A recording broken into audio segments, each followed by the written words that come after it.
कहते हैं कि चिंता में खुद को बर्बाद मत करो।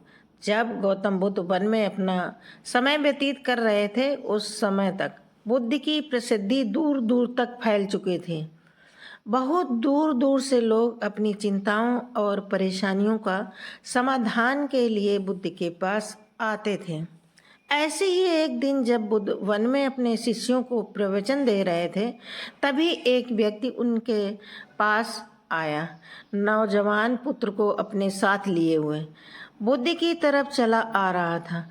जब व्यक्ति वहां पहुंचा, तभी बुद्ध ने एक नज़र उन पर डाली और इशारे से बैठने के लिए कहा।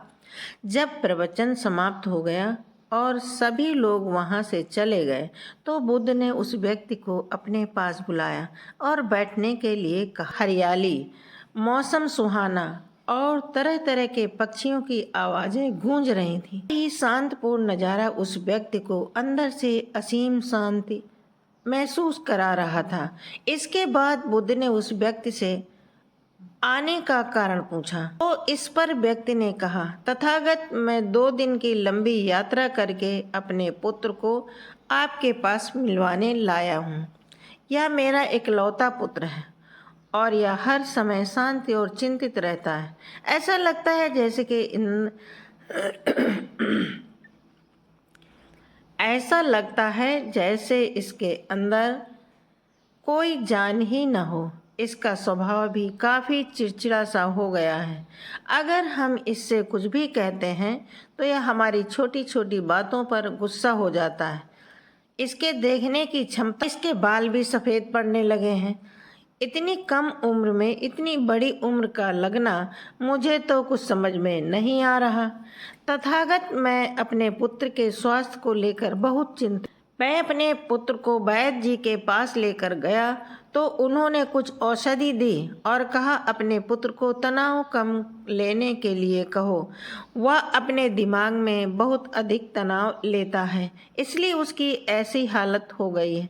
लेकिन मैंने उसको बहुत समझाने की कोशिश की, कुछ फर्क नहीं पड़ा। तथागत, तनाव का मतलब ठीक से समझ नहीं आया। मुझे नहीं पता कि तनाव क्या होता है और यह किन कारणों से आता है और उसे कैसे अपने पुत्र के दिमाग से निकालूं। लेकिन मुझे सबसे पहले तो यह समझना है कि तनाव होता क्या है। कृपया आप मेरी समस्या का समाधान कीजिए। यह सुनकर बुद्ध उनके पुत्र को बड़े ध्यान से देखते हैं, उसके चेहरे को देखते हैं, उसकी आँखों को देखते हैं और फिर उसके हाथों को भी देखते हैं। यह सारी विधि करने के पश्चात बुद्ध उस व्यक्ति से कहते हैं कि तनाव लेना तो कोई नहीं चाहता, लेकिन फिर भी यह तनाव लोगों के दिमाग को दीमक की तरह पकड़ लेता है और व्यक्ति जान भी नहीं पाता कि वह तनाव में है। लेकिन अगर व्यक्ति तनाव के कारणों को अच्छे से समझ लेता है और तनाव के बारे में कोई ऐसा पैमाना बना लेता है जिससे वह जान सके कि वह कितने तनाव में है, तो इस समस्या का समाधान भी हो सकता है। इस सबसे पहले तो तुम यह समझो कि तनाव होता क्या है।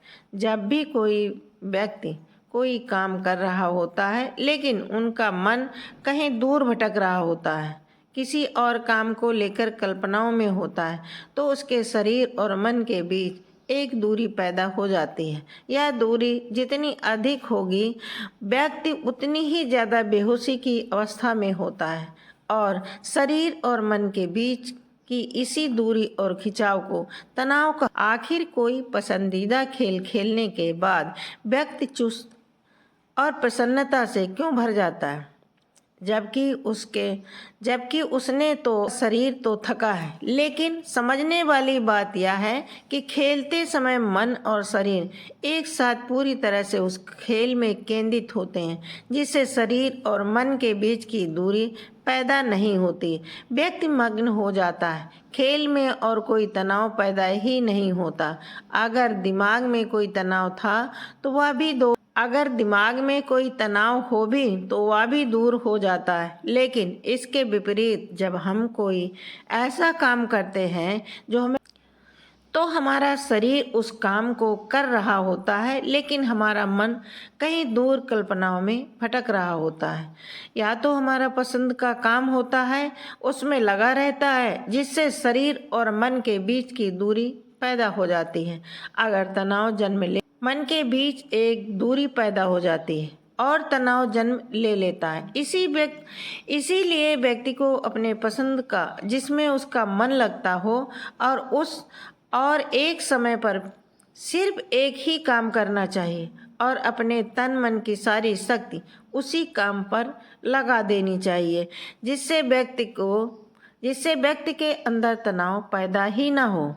चाहे उसके लिए आपको बुद्ध ने कहा तनाव पैदा होने के मुख्य 8 कारण होते हैं, और जिसने इन कारणों को समझ लिया वह जीवन भर तनाव मुक्त रह सकता है। मुख्य कारणों में सबसे पहला कारण है अति महत्वाकांक्षी होना। महत्वाकांक्षी होना अच्छी बात है, लेकिन क्या कभी आपने इस बात पर ध्यान दिया है कि इंसान के लक्ष्य कभी पूरे ही नहीं होते। इसका एक लक्ष्य पूरा हुआ नहीं कि वह दूसरे की तरफ भागने लगता है, दूसरा पूरा हुआ तो और इसी तरीके से वह अपने लक्ष्य को पाने के लिए जिंदगी भर गोल मोल घूमता रहता है। इसीलिए जो व्यक्ति अति महत्वाकांक्षी होता है और जिसने बड़े बड़े लक्ष्य बनाए होते हैं, वह वर्तमान में कभी नहीं रह पाता। उसका मन हमेशा भविष्य को बनाने में लगा रहता है। उसका शरीर तो वर्तमान में रहता है, लेकिन मन भविष्य में रहता है, जिससे मन और शरीर के बीच दूरी पैदा हो जाती है और वह तनाव भरी जिंदगी जीने लगता है। बुद्ध के मुंह से यह बात सुनकर उसने कहा, फिर तो इसका मतलब हमें लक्ष्य नहीं बनाना चाहिए, क्योंकि लक्ष्य बनाना भी तो महत्वाकांक्षा ही है। इस पर बुद्ध ने कहा, जीवन में लक्ष्य बनाना कोई गलत बात नहीं, लेकिन समस्या तब उत्पन्न होती है जब वह अपना पूरा ध्यान उस लक्ष्य से मिलने वाले परिणाम पर ही लगा देता है और उसके परिणामों की चिंता करने लगता है। व्यक्ति को वर्तमान में जीना आना चाहिए। आप अपना लक्ष्य बनाइए और उस लक्ष्य की प्राप्ति के लिए कड़ी मेहनत करिए, लेकिन साथ ही साथ आपको इस बात का भी ज्ञान होना चाहिए कि आप कभी वर्तमान में जी रहे हैं, कि आप अभी वर्तमान में जी रहे हैं। वर्तमान ही सत्य है। दूसरा, बुद्ध ने आगे कहा, तनाव का दूसरा सबसे बड़ा कारण ईर्ष्या करना। जब व्यक्ति ईर्ष्या और जलन से भर जाता है तो उसका मन आंतरिक घाव है। आंतरिक घाव यानी मन का घाव। व्यक्ति के शरीर का घाव तो भर जाता है, लेकिन मन का घाव कभी नहीं भर सकता। इसीलिए व्यक्ति को दूसरे की खुशी और तरक्की से कभी ईर्ष्या नहीं करनी चाहिए, क्योंकि ईर्ष्या तनाव का कारण है। तीसरा, इसके बाद बुद्ध ने तनाव का तीसरा कारण बताते हुए कहा, आलसी पूर्ण काम न करना।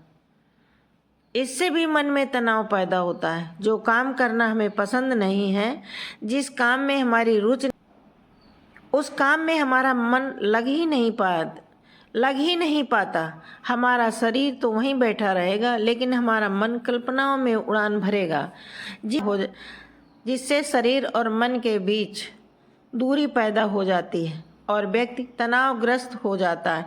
इसलिए इंसान को हमेशा अपनी रुचि के अनुसार ही कार्य करना चाहिए। अगर व्यक्ति ने यह पता कर लिया कि उसे कौन सा काम पसंद है और वह उस काम को अपने जीवन का लक्ष्य बना लेता है, तो फिर वह काम उसके लिए काम नहीं बल्कि एक खेल बन जाता है। उसने कहा, तनाव का चौथा कारण होता है कि किसी दूसरे से अपेक्षाएं रखना।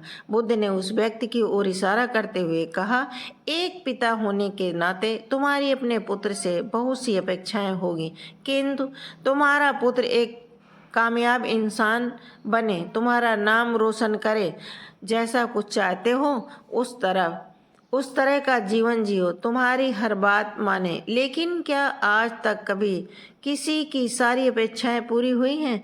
जब भी कोई व्यक्ति किसी दूसरे से कोई अपेक्षा रखने लगता है तो वह अनजाने में अपने लिए तनाव पैदा करने लगता है। जरा सोचो कि अगर तुम्हारा बेटा तुम्हारे अनुसार काम नहीं कर रहा और वो नहीं बन पा रहा जो तुम उसे बनाना चाहते हो, तो निश्चित रूप से तुम्हारे दिमाग को तनाव तुम्हें पकड़ लेगा। निश्चित तुम्हारे दिमाग को तनाव पकड़ लेगा। तुम तनाव से भरा जीवन जीना शुरू कर दोगे और इस तनाव के बस में आकर तुम ऐसा व्यवहार करोगे, ऐसी बातें करोगे कि तुम्हारा अपने पुत्र के साथ संबंध और भी खराब होता चला जाएगा। इसलिए व्यक्ति को जितना हो सके उतनी कम अपेक्षाएं दूसरों से रखनी चाहिए और अगर पूरी तरह से तनाव मुक्त रहना है तो दूसरों से अपेक्षा रखना ही बंद कर दो।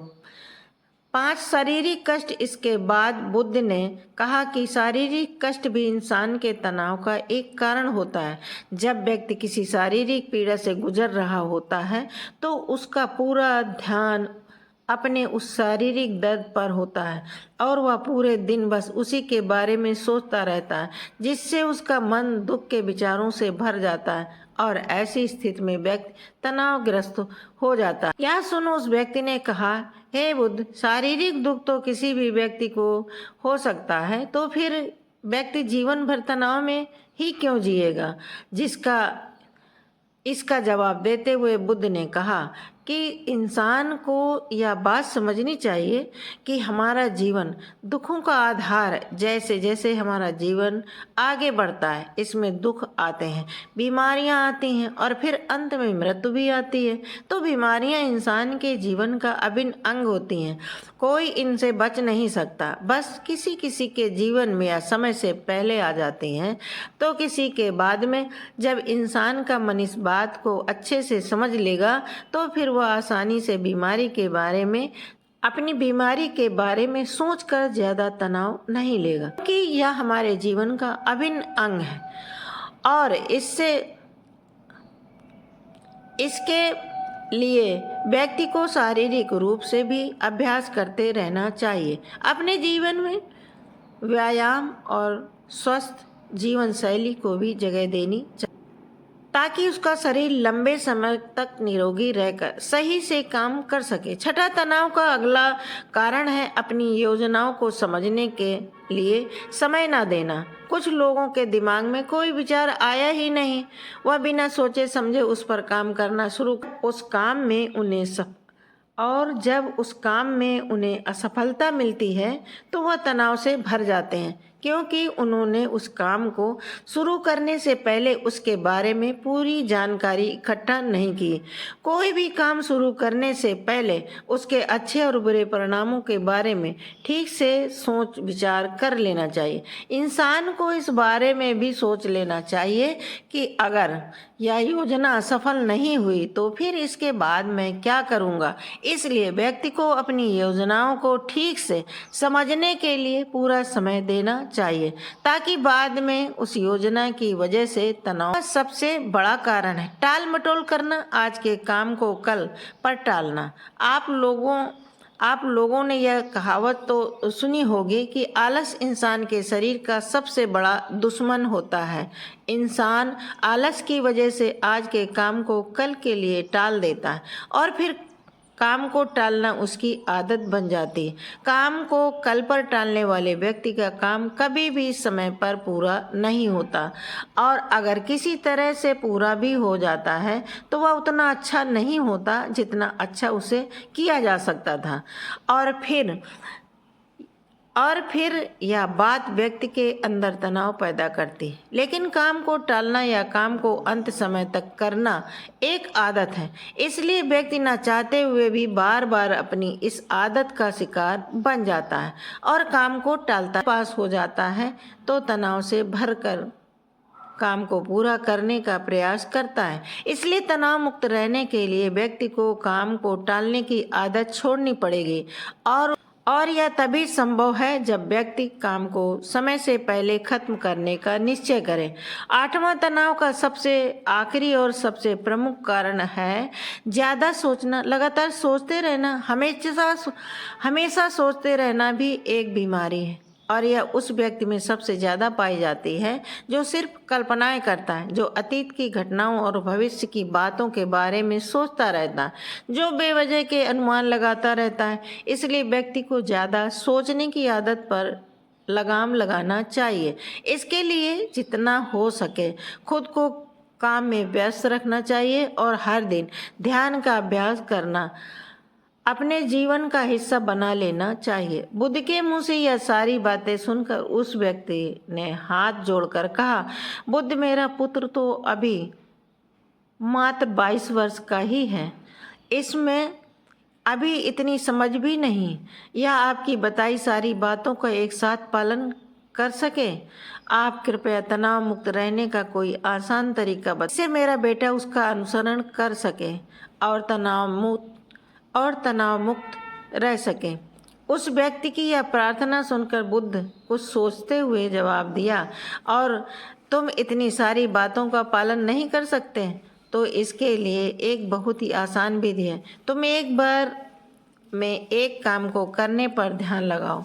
जो भी काम कर रहे हो उस समय पर सिर्फ उसी काम को करो, सिर्फ उस पर ही अपना पूरा ध्यान लगाओ।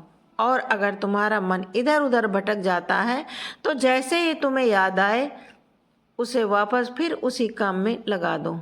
यह सबसे आसान और अच्छा तरीका है तनाव मुक्त रहने का। जब तुम भोजन करो तो उस समय सिर्फ भोजन पर ही ध्यान दो, उसके पूरे स्वाद का आनंद लो, उसका अनुभव करो। जब चलो तब अपना पूरा ध्यान सिर्फ चलने में ही लगा दो। इससे तुम्हारा मन और तुम्हारा शरीर दोनों एक जगह पर केंद्रित रहेंगे, दोनों के बीच दूरी पैदा नहीं होगी, जो कि तनाव का मुख्य कारण होती है। इसलिए जहाँ तक संभव हो सके एक समय पर सिर्फ एक ही काम करने का प्रयास करें, वह भी पूरे ध्यान के साथ। तो दोस्तों, कैसी लगी ये कहानी कमेंट में लिखिए, और अच्छी लगी हो तो लाइक कीजिए, शेयर कीजिए, सपोर्ट कीजिए, सब्सक्राइब कीजिए। तो मिलते हैं अगले वीडियो में। धन्यवाद। जय हिंद।